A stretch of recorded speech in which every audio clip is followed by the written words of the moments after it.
Hi pals and welcome to a new video. I'm Kate and I've spent decades reading, but I do have some regrets, and that is what today's video is on. A quick disclaimer before we get started. This is my personal experience and everybody's reading life is of course different. Let's go ahead and get started. Number one is something that I've mentioned before, and that is focusing too much on new releases. When I was growing up, young adult wasn't really a thing, so I mainly read classics and then some children's books thrown in, like His Dark Materials or The Secret Garden or Harry Potter. And I read that way, mainly reading like classics from the 19th and 20th century until my mid-20s. When I was in my mid-20s, I got a job in one of the biggest bookshops in the country here in the UK. And it really changed how I read. I became somebody who mainly read new releases, books published kind of in that year. I started reading a lot from prize lists and I read a lot of hyped books. Now that made perfect sense for my job, but it wasn't an especially rewarding way to read. And looking back now with more perspective, there's only a handful of books that really stand out to me from that 6-year period of being exceptionally good. The Overstory by Richard Powers, that one I read because it won the Pulitzer. I adore that novel. War and Turpentine, which is a novel that was longlisted for the International Booker, is still one of my favourite novels about the First World War. That one's translated from Flemish, I believe. The Elena Ferrante novels, the Neapolitan novels, I think are truly exceptional. But this was the period when I was reading the most books I think I ever had, anywhere between 100 to say like 125 books a year. And I would say on average in a year, I mainly read maybe 1 or 2 truly exceptional 5-star books. The quality of what I was reading varied massively. I started and stopped DNF books constantly. And the vast majority of the books that I read fell into that was fine, okay, lukewarm territory. A really bad return on all of the time and energy that I was putting into the reading. And even with my staff discount, because I was mainly reading new releases in hardback, I was also spending so much money on books. My reading became very random, and random reading, I've realised, gets you random results. I wasn't following my own taste, which I now have a very good idea of. I was doing a lot of prize reading, mainly from the Booker and the Women's Prize. And I now know from experience that long list reading is a mixed bag. They're always a mishmash where the quality varies wildly.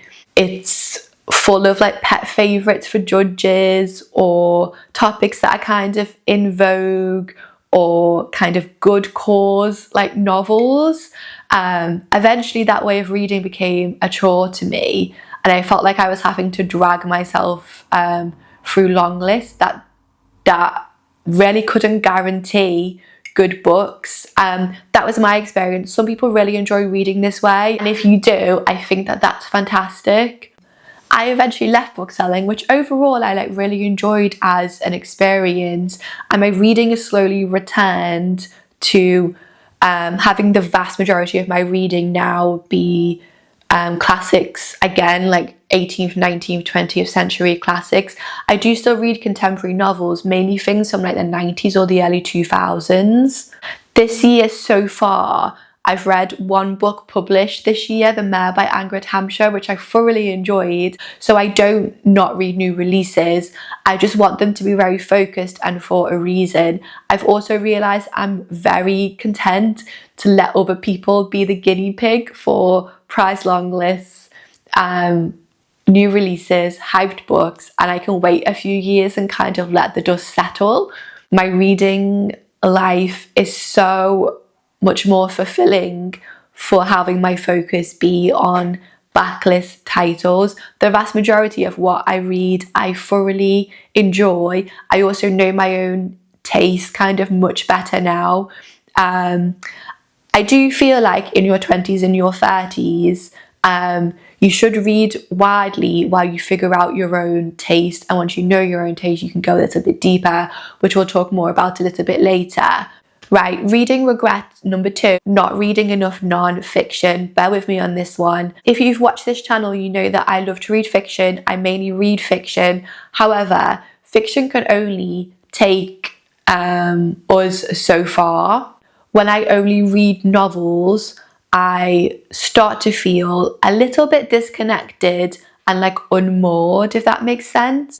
Now, I'm very strict about my intake of news, which partly plays into this. The antidote to that for me is long form non-fiction, whether that is in the form of books, podcasts, documentaries.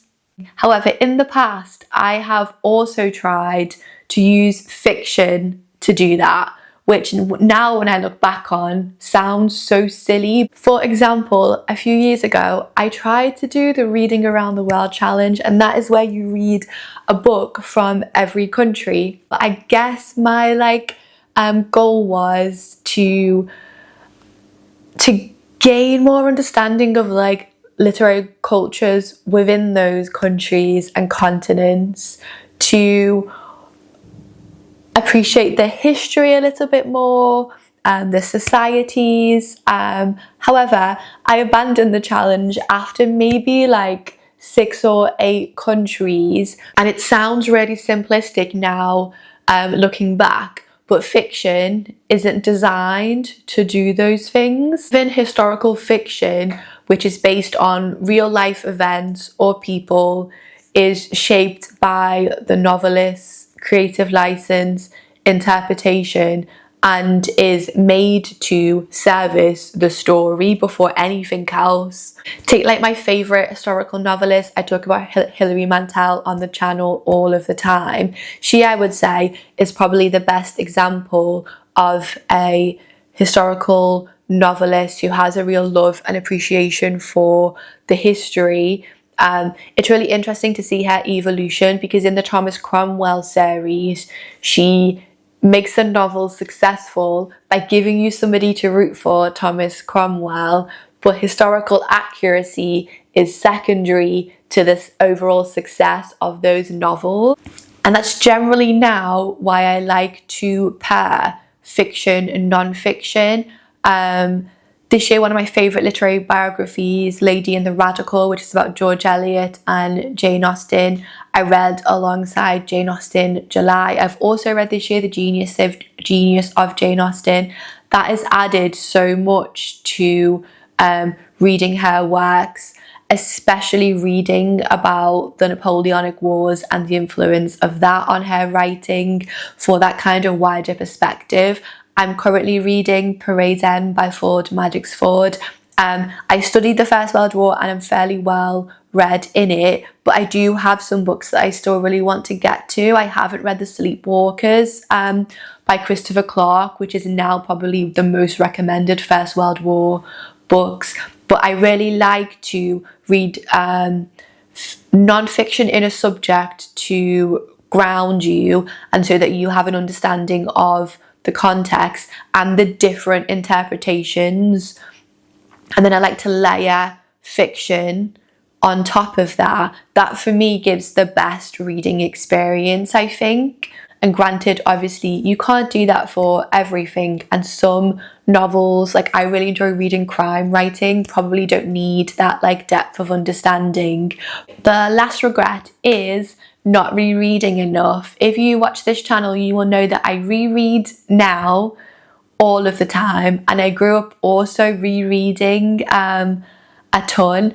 Last year I read a book called Altered Traits, which is a book about the science of meditation and how it kind of alters your brain. And in the introduction to that book, they talk about 2 paths to meditation. The deep path, you're a Buddhist monk, for example, and the wide path, you're somebody who meditates for 10 minutes a day on a on a kind of mindfulness like app, etc. And I think of those two paths in terms of my reading, the wide path and then the deep path. When I spoke about reading an awful lot of new releases and reading an awful lot of books, like over 100 a year, that is for me being on the wide path of reading.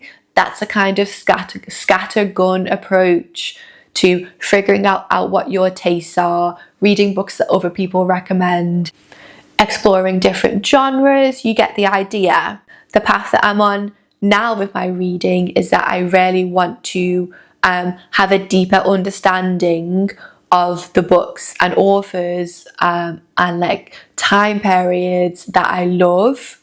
I have about maybe, I would say, 10, 15 authors, Eliot, the Brontes, George Orwell, Agatha Christie, Daphne du Maurier, James Baldwin, on and on, who I want to read everything that they've written, fiction and non-fiction. And rereading is really the key to understanding those authors for me. I always think of the first read of a novel as more of a surface read than anything else. There are kind of whole YouTube videos on how to read. We won't go into that here, that's a whole different conversation. But I found when I first read something that I'm just taking a like basic understanding of it. And there are things that can help increase your understanding. I make a lot of notes when I read now. I have a commonplace book. If I'm really interested in an author or a topic or a time period, I will read around it like I just mentioned. But nothing beats going back to the book. I also really like to reread in relatively quick succession. I read Middlemarch in 2024. The summer of 2024, and I'm going to read it again next summer. I reread Pride and Prejudice every January, and I find that really good books, exceptional books, stand up to multiple rereads across years. And usually as you grow as a person, those books like come with you over time. You could read, I don't know, Wuthering Heights at 16 and come back to it in your late 20s, in your 30s, in your 40s, and it's not going to be the same novel because you will interpret it so differently because you have so much more experience. So I do an awful lot of rereading now. That's also because I've completely let go of the total number of books I've read being a target for myself on like a monthly or a yearly basis. I really don't pay too much attention to that at all, and I try not to talk about numbers in my videos. I find that letting go of that means that I can embrace rereading. Like I said, I have those 10, 15 authors, and I think that there's something really special of having a complete overview of their works and reading their works at a deeper level and at a slower pace. Right, that was my last regret, and that is it for today's video. If you have any thoughts or comments, I would love to hear them down below. I always love to hear from people. Thanks for watching, and I will see you all in the next video.